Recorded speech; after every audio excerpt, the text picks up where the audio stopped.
Right మరొక breaking చూస్తున్నాం. SC వర్గీకరణపై supreme court ఇచ్చిన తీర్పును స్వాగతిస్తున్నామని ముఖ్యమంత్రి రేవంత్ రెడ్డి అన్నారు. సర్వోన్నత న్యాయస్థానం తీర్పు నేపథ్యంలో ముఖ్యమంత్రి రేవంత్ రెడ్డి అసెంబ్లీలో కీలక ప్రకటన చేశారు. ఏబీసీడీ వర్గీకరణ ఇతర రాష్ట్రాల కంటే ముందు మేమే అమలు చేస్తాం, ఇప్పటికే ప్రకటించిన ఉద్యోగాల్లో వర్గీకరణ అమలు చేస్తామన్నారు. ఇందుకోసం అవసరమైతే ఆర్డినెన్స్ను కూడా తీసుకువస్తామని చెప్పారు సీఎం. మాదిగ సోదరులకు న్యాయం చేసే బాధ్యతలు మా ప్రభుత్వం తీసుకుంటుందని, మాదిగ రిజర్వేషన్ల వర్గీకరణకు సంపూర్ణంగా సహకరించాలని ప్రభుత్వం తరఫున విజ్ఞప్తి చేశారు సీఎం.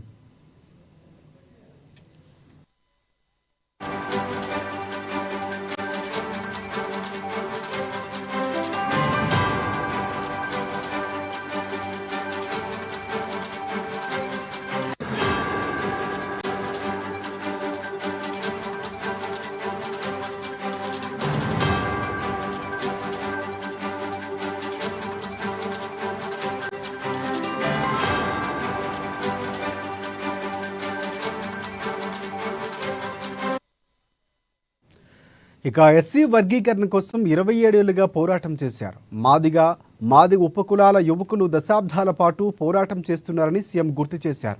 గతంలో ఇదే శాసనసభలో మాదిగ ఉపకులాల వర్గీకరణ కోసం వాయిదా తీర్మానమిస్తే నాతో పాటు ఆనాటి ఎమ్మెల్యే సంపత్ కుమార్ను సభ నుంచి బీఆర్ఎస్ ప్రభుత్వం బహిష్కరించిందని చెప్పారు. వర్గీకరణ కోసం అఖిల పక్షాన్ని తీసుకువెళ్తామని చెప్పి మాదిగ సోదరులు బీఆర్ఎస్ పార్టీ మోసం చేసిందని ధ్వజమెత్తారు. కానీ మా ప్రభుత్వం ఏర్పడిన వెంటనే మంత్రి దామోదర రాజనరసింహ నేతృత్వంలో మా ఎమ్మెల్యేల బృందాన్ని అడ్వకేట్ జనరల్ ఢిల్లీకి పంపించామని గుర్తు చేశారు. అక్కడ న్యాయ కోవిదులతో చర్చించి సుప్రీంకోర్టులో కాంగ్రెస్ ప్రభుత్వం బలమైన వాదనలు వినిపించేలా చేశామన్నారు. కాంగ్రెస్ ప్రభుత్వం పోరాటంతోనే సుప్రీంకోర్టు అనుకూల తీర్పు వచ్చిందని చెప్పారు.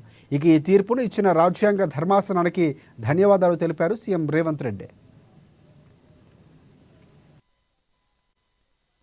ప్రకటన చేస్తున్నా, దేశంలోనే అందరికంటే ముందు బాగానే నిలబడి తెలంగాణ రాష్ట్ర ప్రభుత్వం ఏబిసిడి వర్గీకరణ అమలు చేసే బాధ్యత మా మిత్రులు, మా మంత్రివర్గ సహచరులు మేమందరం తీసుకుంటాం.